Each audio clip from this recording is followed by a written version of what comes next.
nosotros la profesora Laira Sánchez Curí. Buenas noches, buenos días, buenas tardes, a la hora que vayan a ver este documento. Ahorita estamos en directo, en vivo dirían por ahí los que saben, y me da mucho gusto, maestra, que nos haya hecho el honor de estar con nosotros. Hola, ¿qué tal? Nuevamente. Hola, pues buenas noches, una vez más en este programa, gracias por la invitación. Y ahora hablando de otro tema, ¿no? No solo de las musas sonideras que ya hemos estado aquí visitando. Así es. Y bueno, pues híjoles, maestra, si esto fuera, si todos los títulos que de una forma tienen su hoja de vida, que yo imagino que fue corta, ahora sí que para no espantarme más de lo que ya estoy, pues serían como una especie de rosario. Para que el público la conozca, maestra, vamos a empezar desde el principio. ¿Usted es de la Ciudad de México? ¿Vive ¿Sí? aquí? ¿Es chilanga de corazón? ¿O es una de las tantas que llegan y aquí viene el sueño mexicano, mexicano? No, yo soy chilanga de corazón, nací aquí, en la Ciudad de México, mis papás también nacieron en la Ciudad de México, así que, pues, con toda esa línea, ¿no? Lo digo porque tiene así como un acentito, así como que, no quiero decir que regio, pero sí de aquel lado, más para arriba del centro de México.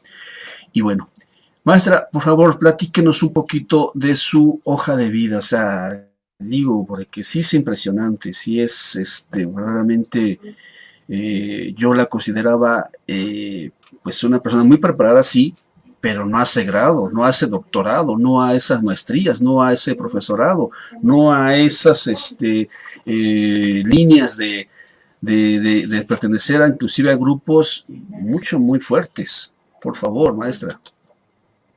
Ay, pues muchas gracias. Bueno, esto del acento primero, y hablando de la hoja de vida, me lo han dicho muchas veces, que si soy de aquí, incluso en algún estado de la República me han confundido con centroamericana, bueno, me han dicho de todos lados. Lo que pasa es que mi familia materna es de Siria y a lo mejor, ¿no? Algunas de las formas del hablar, quién sabe si abuelé o alguna situación así, pero bueno, siempre me han dicho, ¿no? Eh, y bueno, pues sí, soy de la Ciudad de México, esta familia materna que llegó de Siria huyendo de la guerra, mi padre mexicano, ¿no? Y bueno, pues aquí una mezcla híbrida cultural que tengo, que pues me hace también ver tal vez la vida de otra manera. Eh, Son dos culturas bien distintas, aunque unidas en varias cosas. Y pues me gusta mucho, realmente cuando hice mucha conciencia de esta forma híbrida cultural que soy yo, me gusta porque me da una apertura, me da un horizonte, ¿no? Muy amplio del mundo.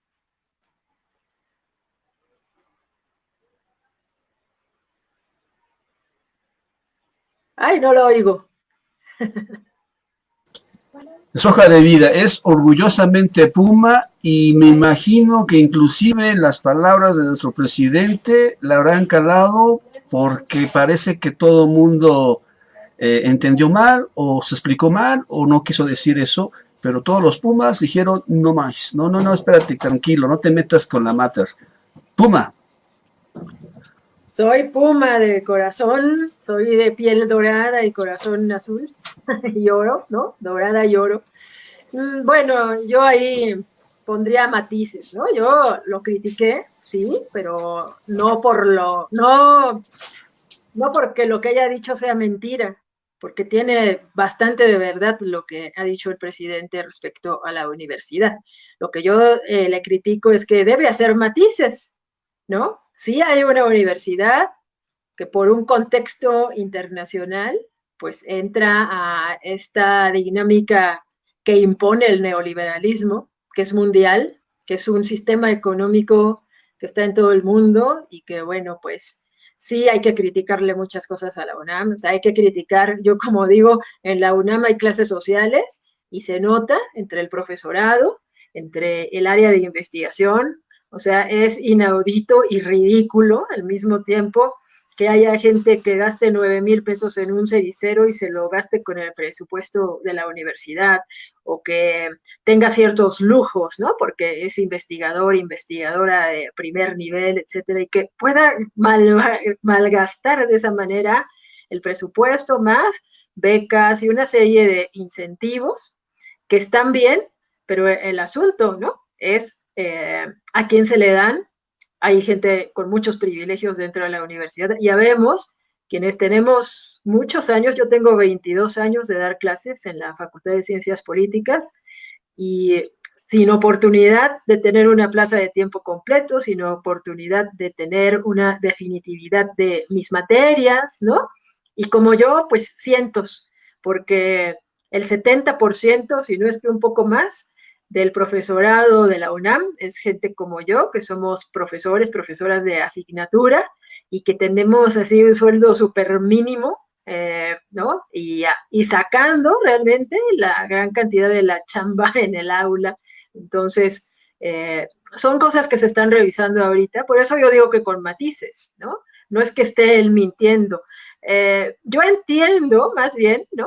Y pues eso tal vez lo entiendo porque él es egresado de mi facultad, curiosamente, que también, ¿no? A veces pues lanza este tipo de frases y este tipo de provocación para eso, para provocar que las cosas se muevan. Y está moviendo, pero durísimo a la UNAM. Ya veremos dentro de los siguientes meses todo lo que viene, pero bueno, lo que sí puedo decir es que los profesores y profesoras de asignatura llevamos meses en movilización, a pesar de la pandemia, a pesar de estar trabajando en línea, y con todas las acusaciones que se nos hacen, ¿no? Hace unos meses también una televisora de esas, ¿no?, que toda la gente ve, bueno, pues nos lanzó también una pedrada de que no queremos regresar.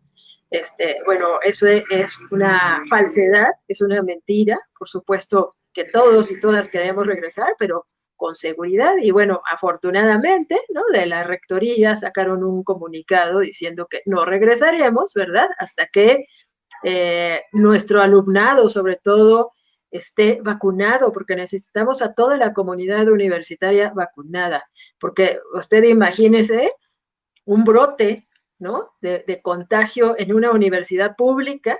No estamos hablando de salones de 10, 15 personas, a veces estamos hablando de salones de 60 personas, ¿no? Y eso, bueno, pues es complicado. Así pues. es, así es. Fíjese, dos cosas, y vaya, de entrada, pues ya me quitó un poco la preocupación, porque mucha gente se espanta o se enoja porque de pronto este comunicador, este humilde comunicador, externa su opinión, que no debería de ser así, y yo lo sé, lo comprendo, pero hay cosas que son obvias.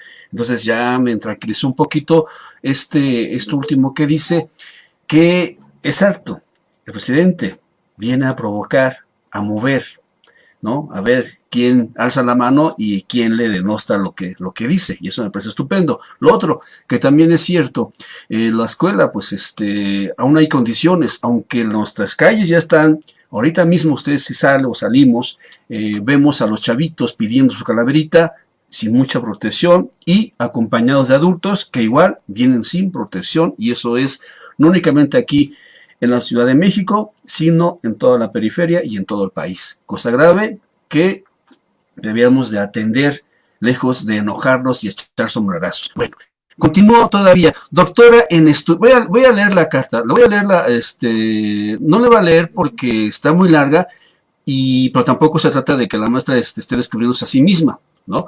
Doctora en estudios latinoamericanos, maestra en comunicación y licenciada en ciencias de la comunicación por la UNAM, profesora de la carrera de ciencias de la comunicación en la Facultad de Ciencias Políticas y Sociales y en la carrera de sociología en la Facultad de Estudios Superiores de Aragón, ambas sedes, ambas de la UNAM.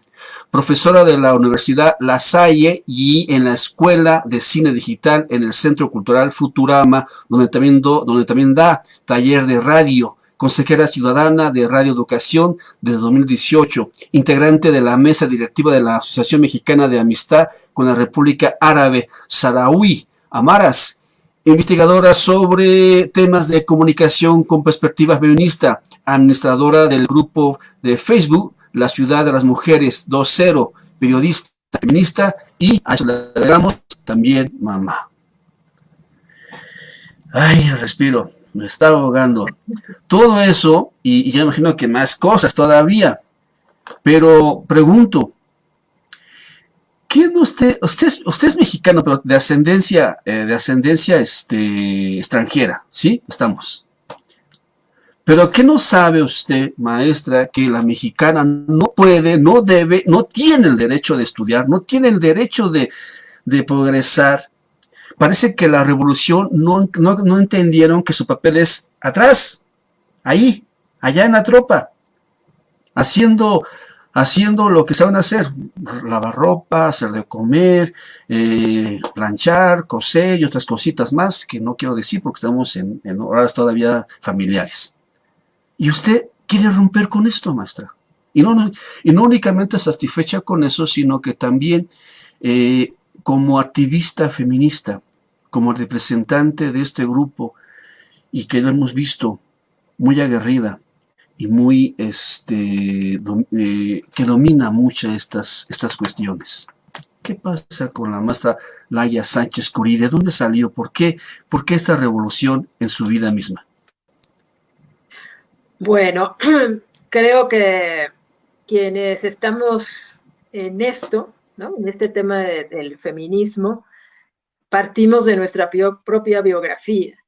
Yo esto del movimiento feminista lo descubro como estudiante de la UNAM justamente, ¿no? Tenía profesoras, o había profesoras en la facultad, que todavía algunas están, afortunadamente, que hablaban, ¿no? De estas cuestiones de por qué tu mamá es la última que se sienta a comer y le tiene que servir a todos, y ya cuando se sienta a comer, come frío y todo el mundo se va y la deja sola, o por qué tiene que lavar los platos, o por qué tú, mujer, le tienes que servir de comer a tu hermano, tu primo, tu papá, que ellos no pueden, y ese tipo de cuestionamientos.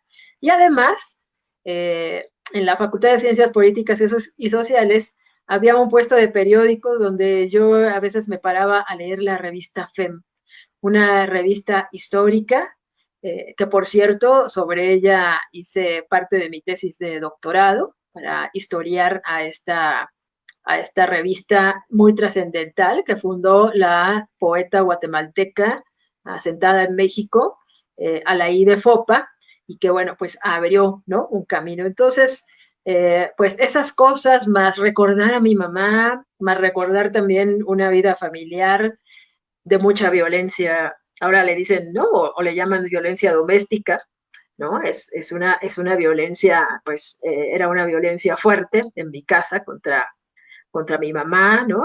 La cuestión familiar, mi papá, pues tuvo sus cosas buenas, pero también, ¿no? Machismo muy fuerte y era bastante violento. Entonces, pues yo viví todo ese entorno, yo creo que de ahí me surgían muchas cosas y mi mamá recuerdo que siempre que se peleaba con él o discutía, siempre me decía, no te vayas a casar nunca con un macho, ¿no? Y eso a lo mejor de niña lo escucha y como que lo borras, pero lo llevas, ¿no? Y entonces, bueno, pues en la universidad empiezo a conocer esto, tampoco quiere decir que de entrada y yo dije, ya voy a ser feminista, pero lo empiezas a conocer.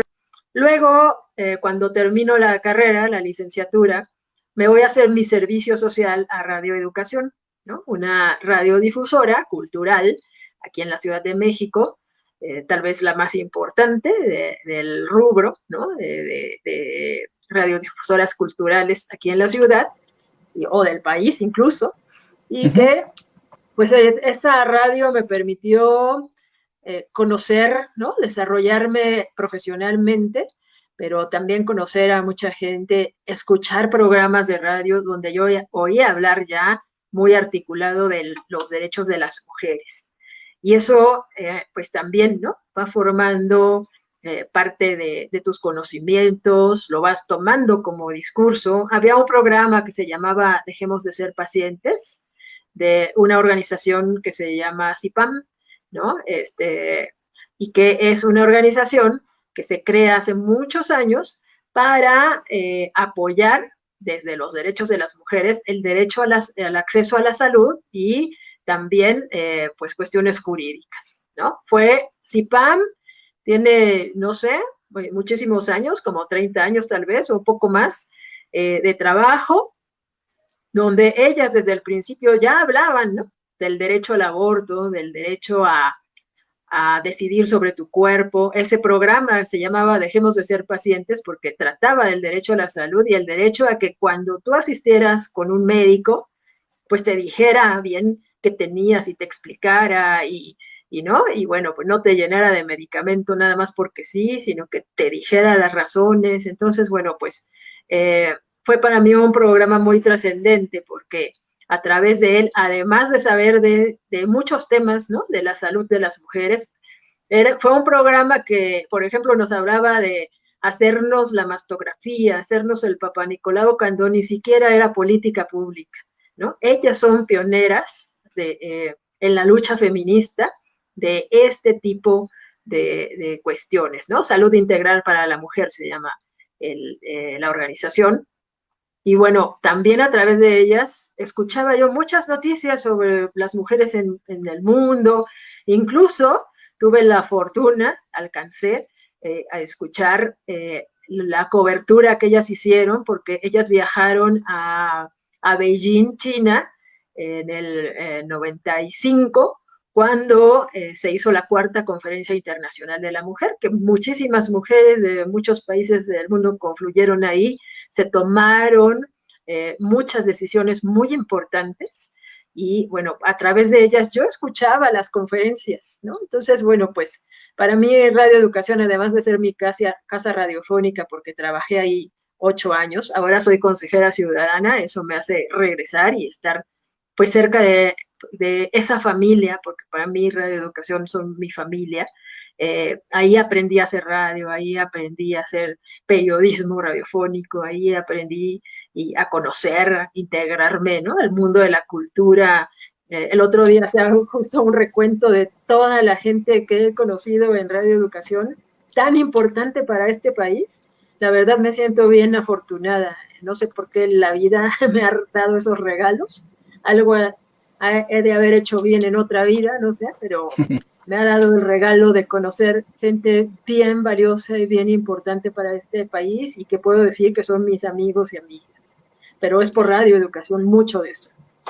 Así es. Fíjense que, amigos, ustedes saben que yo procuro irnos por partes, ¿no? Para ir amarrando a la figura, al personaje que tenemos delante de nosotros.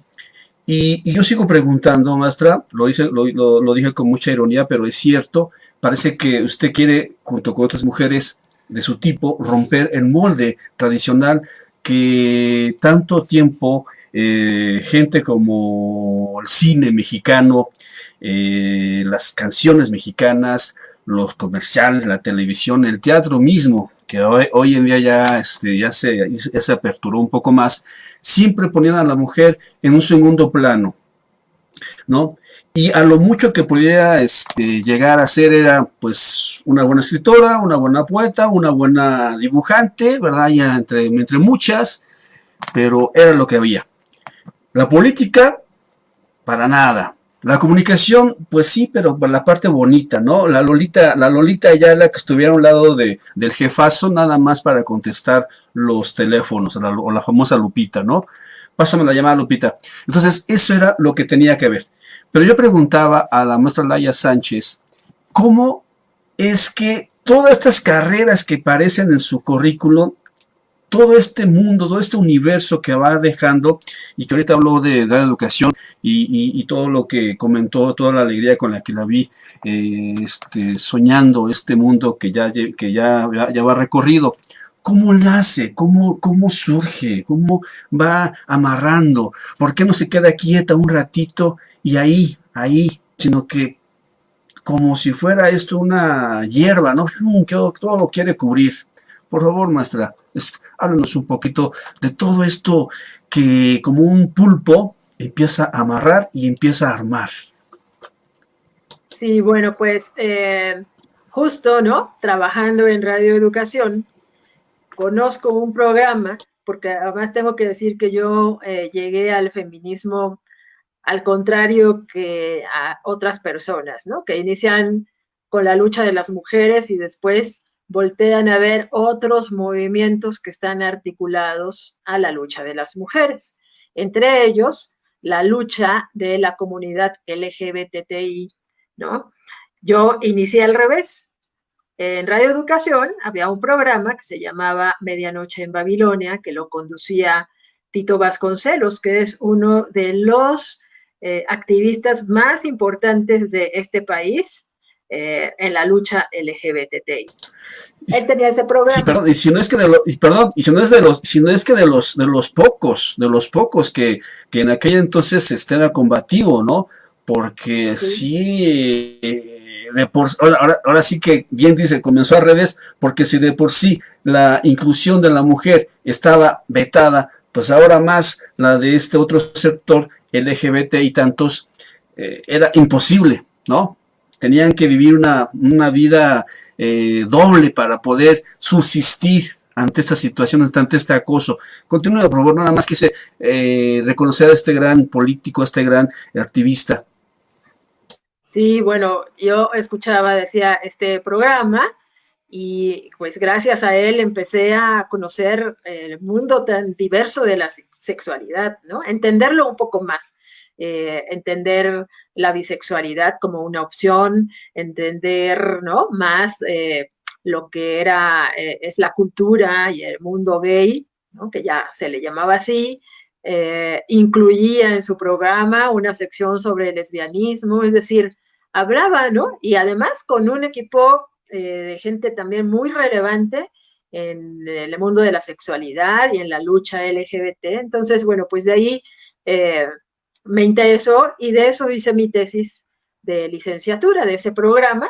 Lo hice junto con otra compañera mía de la universidad, lo hicimos tesis conjunta y bueno, con esa nos titulamos de la licenciatura. Después de ahí, pues yo dije, yo tengo que seguir investigando esto porque ese tema me empezó a llevar al camino de ir enterándome un poco más del movimiento feminista. En la maestría, porque yo dije, bueno, tengo que seguir investigando esto, también hice una propuesta, volví a tomar el tema homosexual, hice un análisis sobre cómo la televisión, a través de la telenovela, estaba tratando el tema de lo gay, ¿no?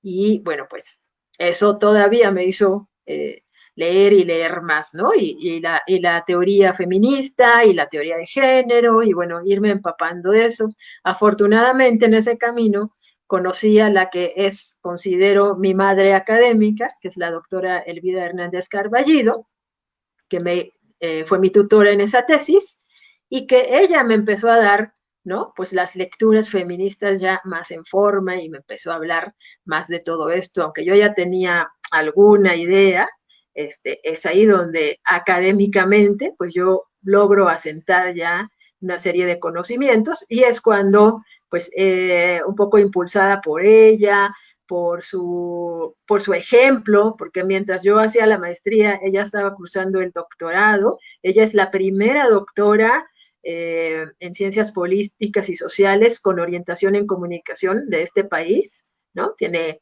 ese mérito.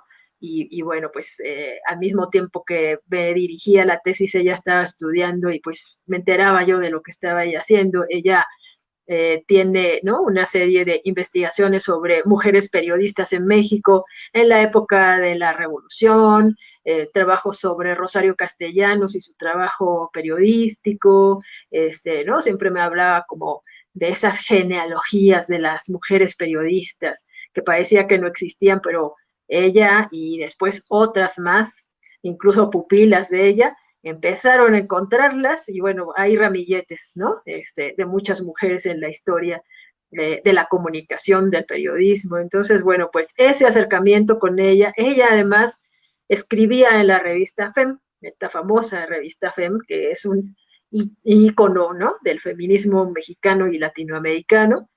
y que bueno, a la hora de yo querer, ¿no? Presentar mi proyecto para estudiar el doctorado, le dije, oye, ¿y qué tal si hago un proyecto para hablar de la revista FEM?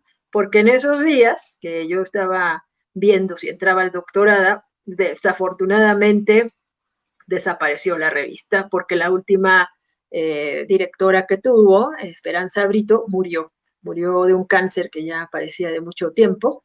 Y bueno, pues desaparece una revista después de 29 años de existencia y es importantísima, ¿no? Es muy, muy relevante. Yo invito a la gente a que busque, así nada más le da un clic, ¿no? Al internet y busque revista FEM y va a ver la gran historia que es, porque si quieres saber del feminismo mexicano hay que leer la revista FEM, o sea, es obligado, ¿no? Y me dice, ay, pues sí, estaría muy bien, no sé qué. Y bueno, pues de ahí yo entro ya mucho más de lleno, ¿no? Y pues ese conocimiento empieza a mí a generarme muchas inquietudes, ¿no? Entre ellas, que yo decía como que no hay programas de radio o muchos programas de radio con perspectiva feminista, ¿no? Sí hay muchos programas dedicados a las mujeres, pero estos programas que como en la televisión abundan, de cómo ser la madre perfecta, cómo ser la esposa perfecta, las mujeres son las que deben cuidar a la familia, es decir, todos los estereotipos de género con los que nos han educado en lo que en teoría feminista llamamos el sistema patriarcal, ¿no? Es decir, donde hay una idea de lo que debe ser la mujer y una idea de lo que debe ser el hombre, y como usted decía hace rato, ¿no? Las que nos atrevemos a ser transgresoras, a romper, pero bueno, no nada más ahorita. El feminismo es una historia que tiene casi 300 años de lucha Así formal, es, ¿no? así Entonces, es. bueno, pues ir conociendo todo eso a uno pues es como un resorte, es como de repente decir, oye, yo ese malestar que sentía, porque yo desde niña sentía otros malestares que decía, oye, pero ¿por qué no? Porque yo me daba cuenta que mi hermano tenía más permisos para muchas cosas, que a mí sobre todo cuando empecé la pubertad, la adolescencia, casi me encerraron en la casa y tú ya no sales, ¿no? Y ese tipo de cuestiones, yo decía, eso que siento, ¿qué onda? Y entonces cuando conozco la teoría feminista y empiezo a leer del feminismo, dije, ya le puedo poner nombre a mi malestar, se llama patriarcado. Así es. Aquí en este momento, que ya son 30 minutos del programa que hemos avanzado, conociendo un poco más la ficha de vida de la maestra Laila Sánchez, quiero detenernos y empezar a hacer este ejercicio para que no quede inconcluso. Maestra Laila Sánchez, vi su muro y vi que estaba vestida con un gorrito de estos, no me acuerdo cómo se llama, pero de bruja. Y la pregunta es, por lo que acaba de decir de la lucha de 300 años y un poco más, las mujeres que rompen o que de pronto dicen, yo no quiero seguir siendo la chica de la cerveza o la chica de los cosméticos o la chica del champú o la chica que está a un lado de los carros entallada con unos estos atuendos provocativos, yo ya no quiero hacer eso. Esas son las brujas, esas son las que persiguen, las que perseguimos, las que satanizamos por ser gente rara.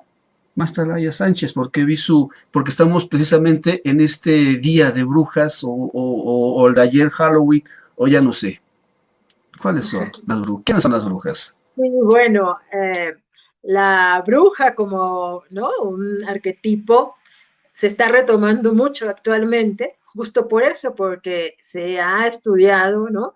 Hay mujeres, sobre todo, que han estudiado la historia de otras mujeres, han estudiado la historia de la quema de brujas, y las brujas, o las que se consideraban brujas, eran mujeres justo que rompían, ¿no? Que trataban de romper con lo establecido, del ser mujer, ¿no? De lo que se creía que debía ser mujer. Eran mujeres que se dedicaban a la alquimia, que se dedicaban a la partería, que pues de alguna manera hacían ciencia, ¿no? Y que eso estaba penado, sobre todo por la iglesia.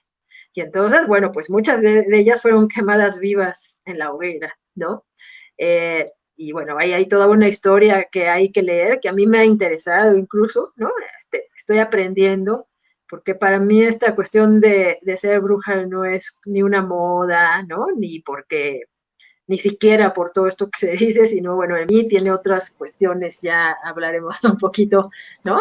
También hay como un despertar espiritual en mí desde hace unos años para acá, y que me ha llevado a estudiar estas cosas. Las estoy estudiando, tampoco soy una hiper experta, pero ahí voy, porque, pues sí, ¿no? Hay toda unas ancestras tanto en las culturas europeas, que son estas brujas del gorrito como el que me vio, como en nuestras culturas, ¿no? En nuestras culturas tenemos a las chamanas, tenemos a las abuelas, parteras, a las hierberas, o sea, tenemos una tradición mexicana, Ujú. ¿no? Que luego, A las Catrinas que hoy están tan de moda y que también las empoderan y que también las ocupan para una y para otra cosa, dependiendo el caso y dependiendo la necesidad de cada uno de los que la están usando.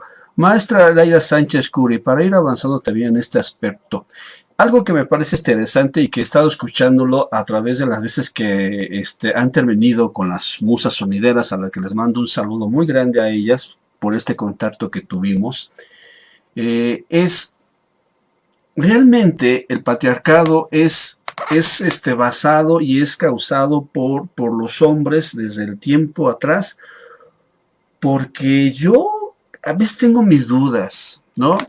Y lo voy a hablar ahora sí que con causa. En la casa materna, pues era eso, materna, quien decidía, quien justificaba, quien organizaba, quien dependía, pues era la mamá. Y yo veía que igual en las otras familias de mi alrededor, de mis parientes, era la mamá.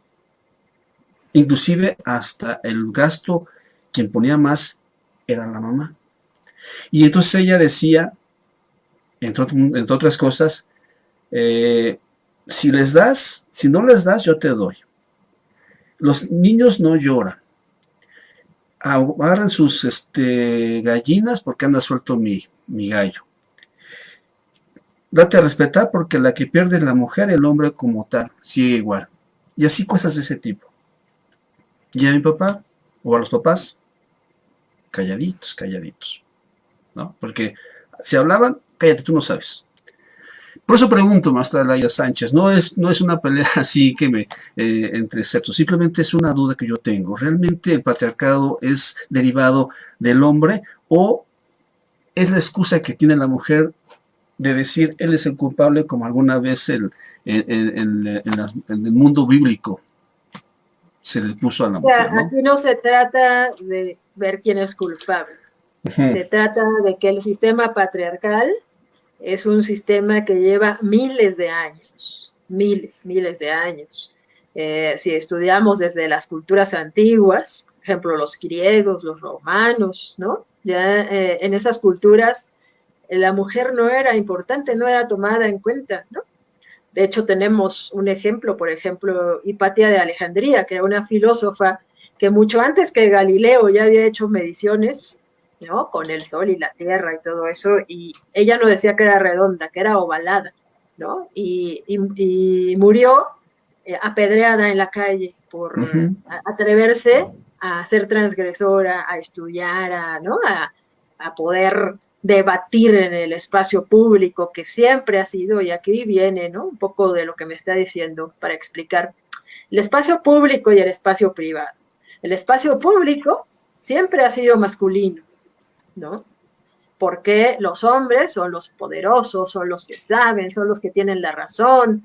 De hecho, ¿no? Volviendo a Grecia, un filósofo como Aristóteles o el propio Platón, ¿no? Pero Aristóteles decía que las mujeres no podíamos gobernarnos ni siquiera nosotras mismas porque nuestra alma era líquida En cambio, los hombres eran tan razonables, tan centrados, por eso tenían que dominar a las mujeres y someterlas y domesticarlas, con, esos, no, con ese concepto, porque ellos, ¿no? O como hombres, tenían un arma sólida. Y que eso pues les daba razonamiento, ¿no? En cambio las mujeres pues más sentimentales, lloronas, etcétera. Entonces todo ese estereotipo negativo que hay de lo femenino, no, y aquí no incluye nada más a la mujer, todo lo que parezca femenino es negativo para el patriarcado. Decían, nos decían a nosotros los chavos, no seas mariquita. Por ejemplo, ¿no? O lloras como niña, o sea, que ser niña es malo, ¿no? Ay, pareces vieja. Pues que ser mujer es algo negativo, algo que te denigre, ¿no? Es denigrante ser mujer porque esas frases denigran lo femenino, ¿no? Nos denigran como ser mujeres. Entonces, este sistema patriarcal que tiene tantos miles de años ha logrado, digamos, pues reacomodarse y rehacerse, depende de las épocas. En todas las épocas vamos a encontrar mujeres transgresoras, tal vez no todas, como una, ¿no? En forma masiva, pero sí en toda la historia. De hecho, a mí me encanta, ¿no? Me he hecho también un poco especialista en la historia de las mujeres, es algo de lo que hago. Y bueno, pues, regresando, ¿no? Para explicar lo del público y privado. Entonces, partiendo, ¿no? De estas ideas desde la antigüedad, donde el espacio público se vuelve un espacio masculino y el espacio privado le queda a las mujeres. Esto que usted me dice, pareciera que la mamá manda en la casa, ¿no? Pareciera que es la que tiene la última palabra y que... Pero si se da cuenta, las frases que me dice son todas patriarcales. Todas, porque hombres y mujeres hemos sido educados y educadas en un sistema patriarcal. ¿Para qué? También para que las mujeres, pues, repitamos, ¿no? Y aceptemos nuestro lugar en el espacio privado que es la casa, donde tú no puedes ser, ¿no? No puedes votar, tú no puedes ser representante ni puedes ser política, tú no puedes ser... ni siquiera, ¿no? Estudiar algunas profesiones, ¿no? Que tendrían que ser, pues, para los hombres, pensemos las ingenierías, o por ejemplo, la medicina. Aquí en México tenemos la primer mujer médica que fue Matilde Montoya, que por cierto, si quieren conocerla un poco, enfrente del centro médico, ahí hay un busto, ¿no? De ella. Ella fue la primera mujer médica, pero le costó mucho trabajo entrar a la universidad porque le decían que, pues, cómo una mujer iba a estudiar medicina y estar viendo los cuerpos de los hombres desnudos en el anfiteatro para estudiarlos, y entonces que eso no. Entonces, bueno, ella pudo entrar porque, bueno, tenía alguna liga con Porfirio Díaz. Él pide que la dejen entrar, pero con restricciones. Por ejemplo, nunca pudo entrar al anfiteatro a hacer prácticas o ese tipo de cuestiones, ¿no? Sin embargo, así, pues se graduó y todo esto. Entonces, todo eso es forma parte de esto que llamamos sistema patriarcal, que no es otra cosa que sobreponer lo masculino sobre lo femenino y generar una serie de estereotipos y de mandatos que deben cubrir hombres y mujeres. Y en este sistema patriarcal, ¿no? Pues también las mujeres educadas en eso, pues es lógico que escuchemos ese tipo de frases, ese tipo de ideas, ¿no? Por eso luego se culpa, las mujeres tienen la culpa del machismo. No, las mujeres no tenemos la culpa del machismo. Es un sistema cultural que nos abarca a todas y todos, y que, pues, para romper eso, hay que estudiarle, hay que leerle, hay que saber toda esta historia. No es fácil romper todo eso. Por eso, ¿no? Cuando yo insisto mucho en las entrevistas de las musas sonideras, ellas vienen a romper justamente, ¿no? Este sistema patriarcal que en el mundo sonidero es, pero durísimo. O sea, en todo es fuerte, pero en ese mundo es muy duro. Porque inclusive yo me acuerdo que tuve la osadía de decir una frase que se escucha mucho: mujeres juntas ni difuntas. Y que brinca la maestra Laia Sánchez Curí en ese momento, casi casi así como yo ahorita que le estoy arrebatando la palabra, pero más que nada con respeto para poder ir nivelando los tiempos. Y que me dice, a ver, ¿cómo que fue lo que me dijo más ese día? A ver. Sí, pues como que mujeres juntas ni difuntas, eso también es una idea del patriarcado y hay una historia del por qué, no nada más es porque digamos, ay, todo es culpa del patriarcado, no, el patriarcado es una cultura de miles de años, ¿no? Y que pues es difícil que la rompamos. Y esto viene pues de una tradición de hace muchos siglos, ¿no? Donde se decía que las mujeres juntas eran como peligrosas, porque entonces podían hacer alianzas y ¿no? Y generar conflicto. Entonces, pues era mejor separarlas, generar conflictos entre ellas, ¿no? Por eso también oímos, esto es muy patriarcal, ¿eh? También cuando oímos, ay, no, yo como mujer me llevo mejor con los hombres, porque con las mujeres siempre hay problemas. Bueno, pues porque nos han enseñado a ser enemigas. Y eso, por ejemplo, es una de las filosofías de Musa. Rompamos esa idea de ser enemigas, seamos compañeras. Y ser compañeras no quiere decir que seamos las superamigas y que nos adoremos y lo sabemos, no.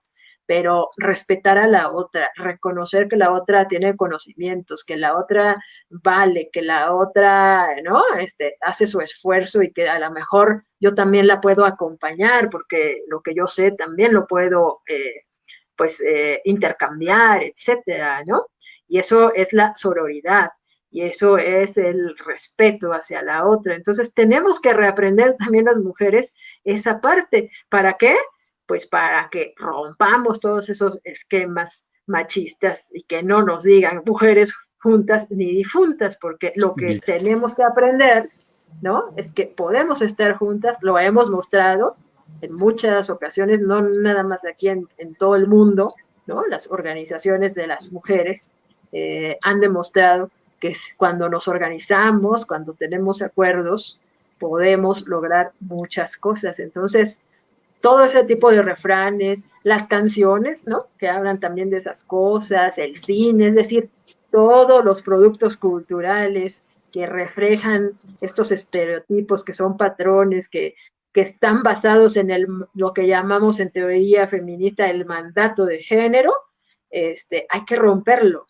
Y sí se puede, porque es cultura, y la cultura es algo que en las sociedades no es absoluto, ¿no? Es decir, se puede transformar, se puede cambiar.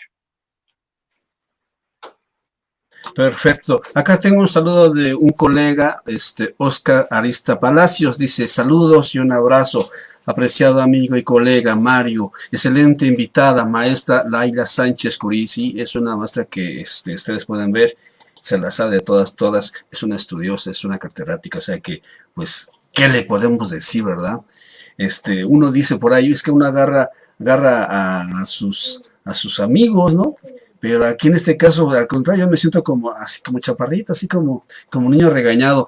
Maestra, otra de las preguntas que le quería yo hacer en este sentido, y hablando un poquito más, es: este patriarcado también lo sufrimos nosotros los hombres, porque a veces se nos espera o se nos exige ciertas cualidades que a veces no tenemos, que no cumplimos, y a veces somos el patito feo de la familia o de la sociedad misma. Venimos regañados, oprimidos por nuestros patrones a veces, y llegamos pues mal a la casa, y he visto, yo mismo tengo que admitir que a veces descargo mi frustración con mi familia, o veo a otras familias. Esto también nos duele a nosotros, porque no se piense, porque a veces creemos que es una lucha entre hombre y mujer, entre la pareja que llega a juntarse, a casarse o estar viviendo en el mismo techo, y que nuestros hijos también, esa pelea entre hermanos, entre ellos también es por parte de que así debe de ser. Usted lo dijo ahorita, que la cultura nos puede ayudar, pero a veces sentimos que la cultura, lejos de acercarnos, nos aleja más, porque también está como que así estandarizada, ¿no? O sea, hay ciertos niveles, ciertos estándares que no cumplimos. Por favor, háblanos un poquito de eso, porque no queremos terminar el programa pensando que es una lucha como una lucha de clases, sino una lucha de géneros, y no creo que sea así. Sí, bueno, antes de entrar, ¿no?, a esto de las masculinidades, que es lo que habría que explicar, sí, en efecto, no entendamos al feminismo como mucha gente entiende que sería como el machismo, pero en las mujeres. No, el feminismo es un movimiento cultural, es un movimiento social de las mujeres por la lucha de los derechos de las mujeres, pero no para hacer más que los hombres o para quítate que yo me voy a poner, ¿no? Sino, pues, en el feminismo liberal, que fue el primer feminismo, digamos, de las corrientes que hay, se buscaba, ¿no?, una igualdad, pero una igualdad a partir del reconocimiento ante la ley. Esa es importantísima, ¿no? Y bueno, después vienen pues otras vertientes, ¿no? El feminismo desde explicado de diferentes vertientes, como por ejemplo el socialismo, el marxismo, ¿no?, el anarquismo, etcétera, que tienen, bueno, sus propias posturas. Ahí, bueno, pues la invitación es a leer, ¿no?, a leer esta historia que es importante. Ahí yo les recomiendo un libro de Nuria Varela, es una española muy buena, que se llama el libro Feminismo para principiantes. Lo pueden encontrar hasta en la red, bajarlo gratis en PDF y leerlo, porque eso creo que puede ayudar a mucha gente a entender qué es esto, y que no es estar contra los hombres, no es una pelea de mujeres contra hombres, es hacer justicia, ¿no? Y en ese sentido, pues sí, el patriarcado también lo sufren los hombres, porque hablábamos del mandato de género y de los estereotipos. Y dentro de este estereotipo, donde predomina además una línea, digamos, de el hombre blanco. Cuando hablo del hombre blanco, hablo del hombre de Occidente, del hombre de los países colonizadores, ¿no?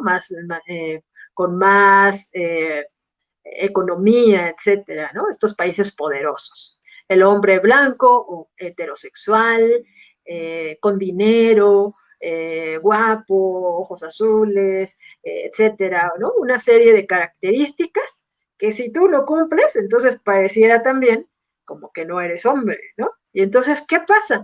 Bueno, entre las masculinidades, ¿no?, que son áreas de estudio que también han surgido a partir de la perspectiva de género, ¿no?, y de la teoría de género, se habla mucho de la competencia que hay entre lo masculino también, ¿no? Y la competencia por ser el más fuerte, por ser el que trae el mejor carro, por ser el que trae a la novia más guapa, ¿no?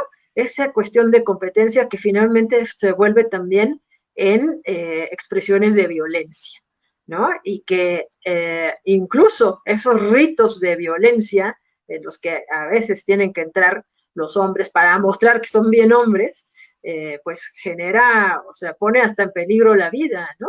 Pienso, no sé, cuestiones como esto de irse a los arrancones y a ver quién le mete más rápido al pedal y quién llega primero, y bueno, ahí cuántos accidentes y cuántas vidas ha cobrado, o ridiculizar al compañero, no sé. Bueno, hemos cuestionado cosas como, no sé, quien nos esté viendo del Politécnico, ¿no? Pero en el Politécnico hay toda una tradición de que la mayoría de los estudiantes son hombres por el tipo de carreras que hay, y que los ponen, ¿no?, vestidos de mujer en la calle y pidiendo dinero, o pidiendo cosas. Y entonces, bueno, esa cuestión, ¿no?, que puede ser muy degradante para la persona que lo está haciendo, y además se viste de mujer. Otra vez volvemos, ¿no?, a que esa parte, ¿no?, de vestirse de mujer, ay, te ridiculiza, te ves chistoso, te ves ridícula, jajaja, ¿no? Bueno, pues eso implica que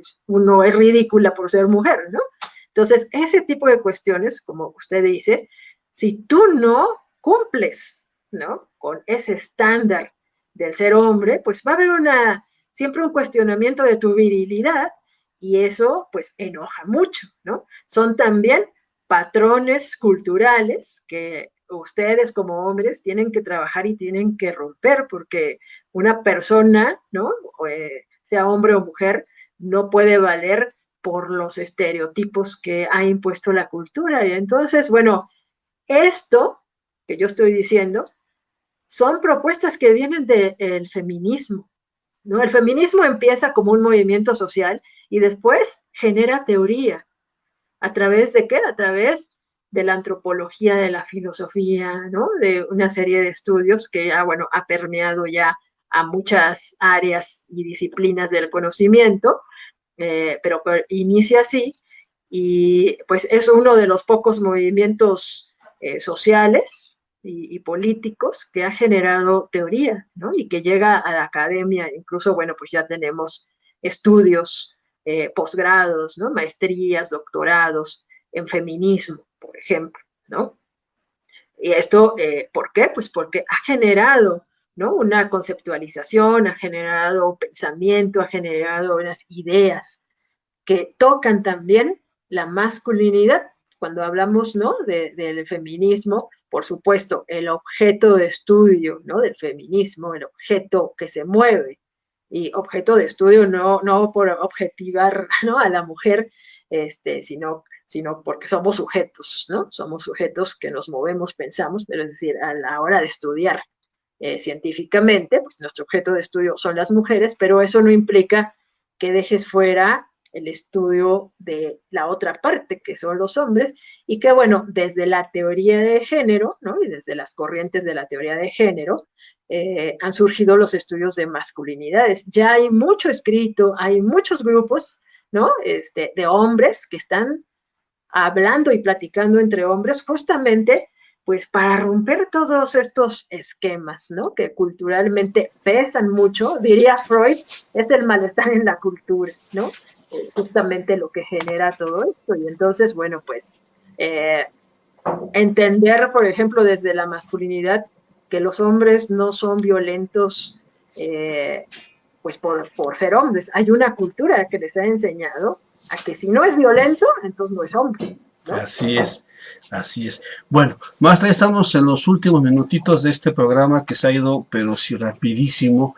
De hecho, hemos estado escuchando muy atentamente todo lo que nos dice porque no queremos perder nota de lo que estamos hablando para lo mejor posiblemente, si usted me lo permite, un segundo programa en el cual podamos ensanchar y aclarar muchas cosas que aquí estamos hablando. Pero no me quiero ir todavía sin la pregunta que yo creo que muchos amigos compañeros, colegas masculinos y igualmente muchas amigas y compañeras de trabajo de estas áreas.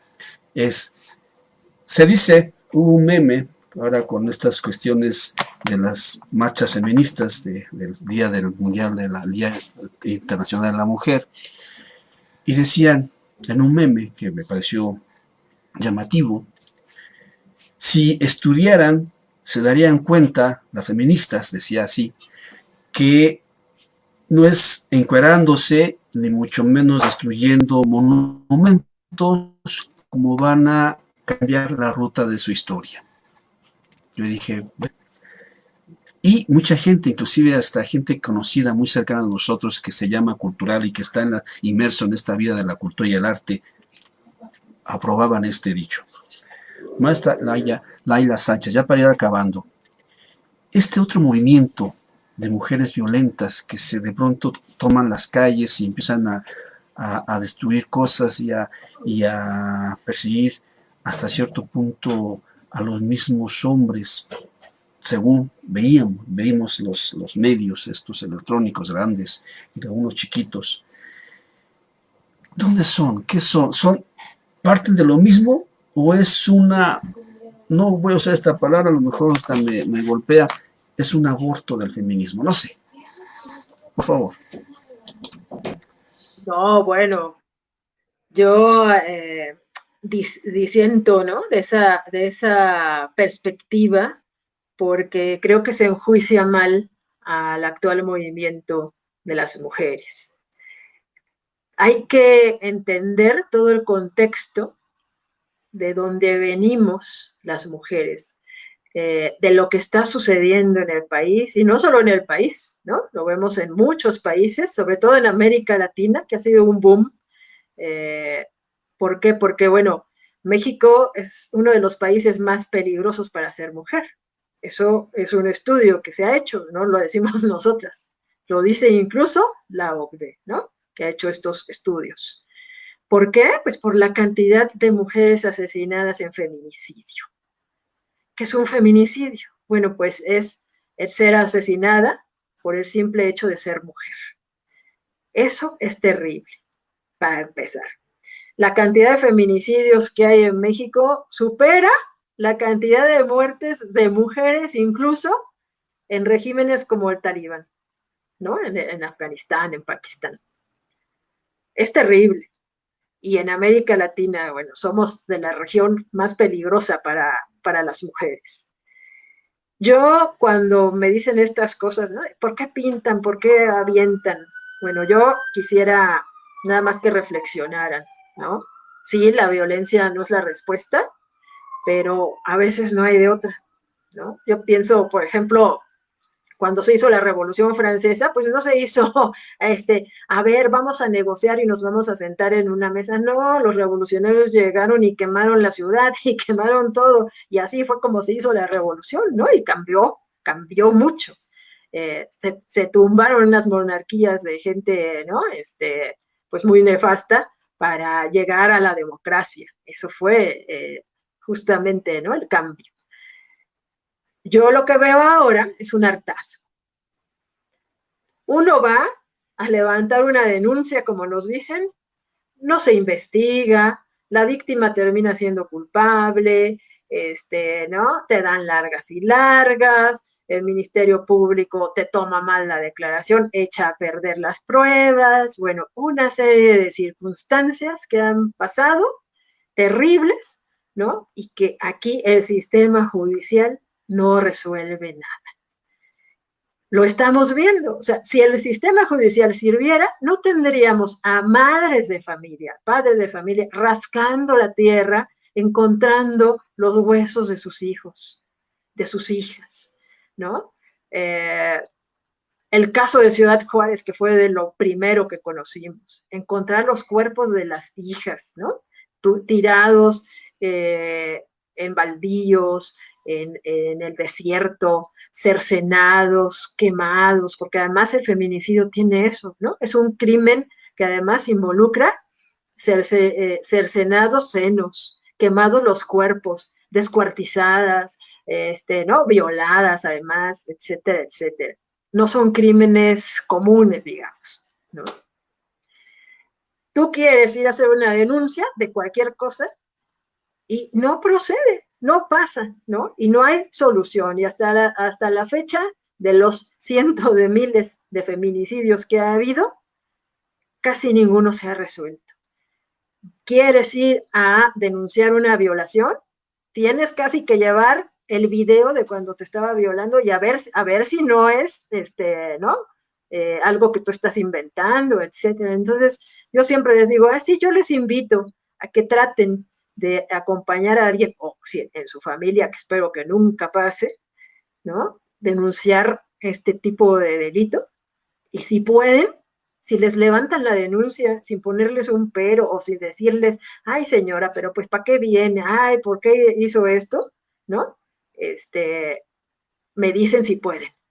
En este país el sistema de justicia casi es obsoleto. Entonces, ¿qué están encontrando las jóvenes ahora? Pues la manera de llamar la atención, porque si tú pintas un monumento, bueno, pues lo pintas y sí, a lo mejor, ay, el patrimonio, pero no están matando a nadie. No están llegando con armas y matando a alguien, ¿no? Como si están matándonos a las mujeres. Es terrible salir a la calle como mujer de cualquier edad y venir y estarte cuidando por todos lados porque no sabes si el que viene atrás de ti te va a agarrar, ¿no? Te va a hacer algo. Yo soy sobreviviente de un secuestro express hace muchos años. En el 2000 sufrí un secuestro express en un taxi. Estoy viva porque quién sabe, ¿no? Pero eso es a lo que nos exponemos.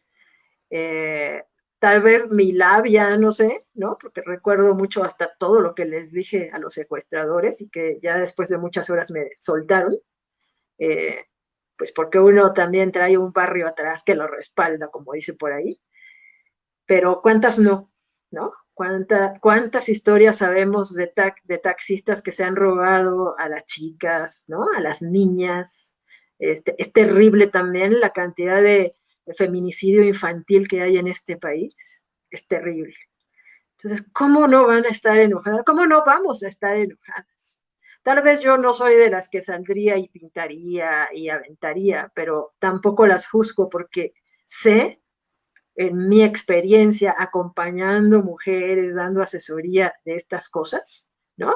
Con sobrevivientes incluso de intentos de feminicidio, lo difícil que es que te hagan justicia en este país. Entonces, pues que se pinte un monumento, que se rompa un vidrio, no nos va a regresar, por supuesto, la vida de estas mujeres, pero no queremos que siga pasando. Y ha sido, creo que, una manifestación de respuesta a la propia violencia institucional y violencia del Estado contra las mujeres y las niñas. Así que yo no las juzgo ni las critico, porque como mujer he padecido también la violencia en varios niveles, ¿no? Podría dar ejemplos de muchas cosas, pero entiendo eso, ¿no? Y entonces yo no las criticaría así, yo más bien diría, vamos a criticar al sistema de justicia que no está haciendo su trabajo, ¿no? Me van a decir, es que los hombres también sufrimos eso, sí, Sí, sí. pero los cuerpos de las mujeres vivimos, sufrimos otras cosas. Así es.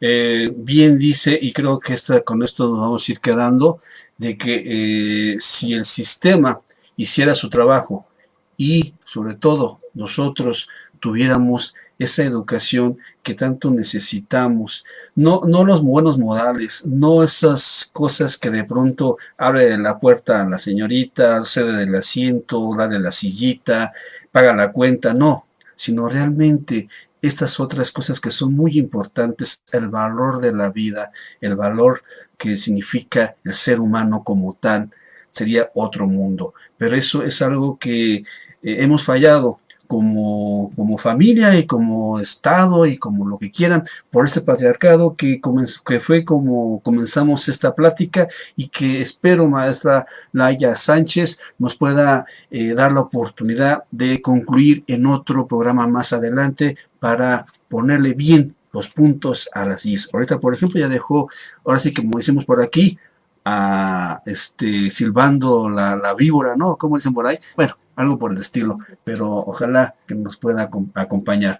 Maestra Laila Sánchez, ¿con qué nos queremos ir? ¿Cuál sería el resumen de esta plática y que esté usted con nosotros en esta noche tan importante para muchos mexicanos, el Día de Muertos?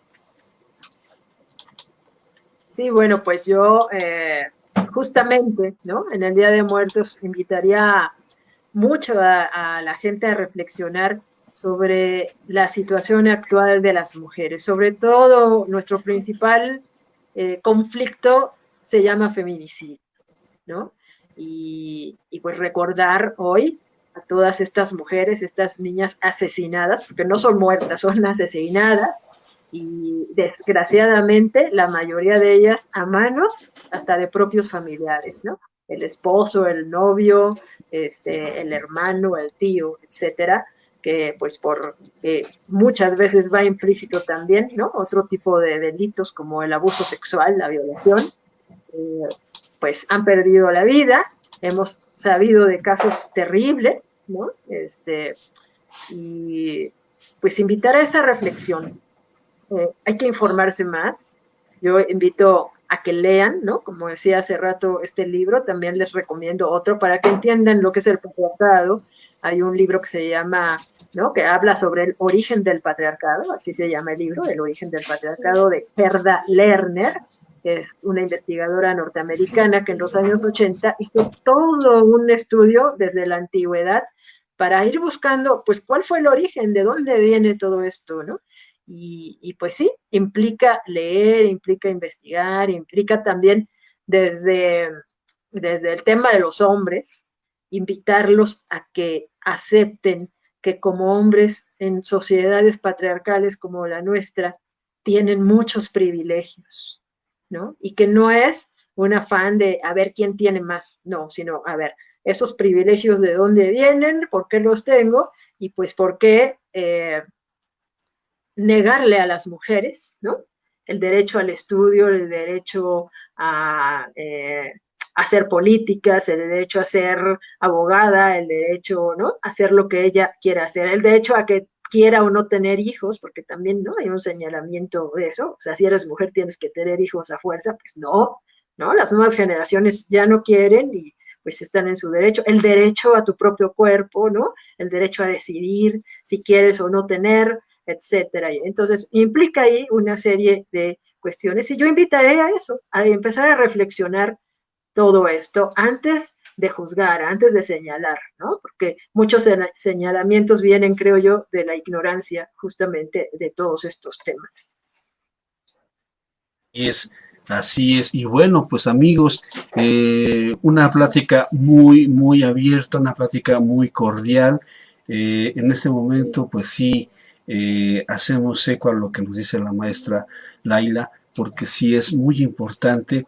Yo y como muchos papás que tenemos a nuestros hijos todavía menores o nuestros hijos ya mayores, quisiéramos para ellos un mundo mejor, quisiéramos un futuro mejor. ¿Y cómo lo vamos a resolver si no buscando estas soluciones, estas respuestas a estas situaciones? Por ejemplo, esto de las feministas, que mucha gente les cae muy mal, pero oyendo esto que dice la maestra, pues entendemos, es cierto, es mucho enojo, es mucha rabia, es mucho resentimiento, en fin.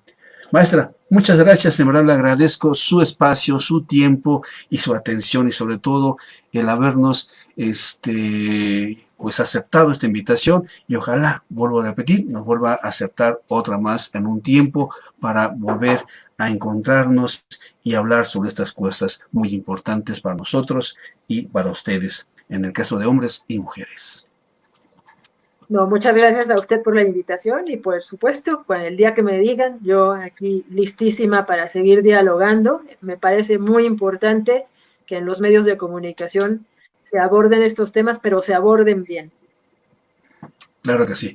Sin estos amarillismos, sin estas noticias, estas notas rojas, sin estas lamentaciones que de pronto envuelven. Por ejemplo, ahorita, y nada más para dar un ejemplo de cómo son los medios, cómo son tan mediáticos, cómo venden la noticia, lo que sucedió con este actor, que es triste, y sin embargo están sacando mucha raja, mucha, y eso es feo, eso es amarillismo. Maestra Laia Sánchez, muchas gracias, nos vemos a la próxima. Hasta luego, gracias. Hasta luego. Nos vemos. Amigos, y agradezco mucho la atención de ustedes y ojalá que este documento vaya donde deba de ir muchas veces para que conozcamos la versión de los hechos de la maestra Laia Sánchez y nosotros mismos. Muchas gracias. Agradezco también al público que estuvo con nosotros y a nuestro floor manager que hizo posible vernos así, bonitos y gorditos, como él dice. Ahí estamos. Nos vemos. Hasta luego.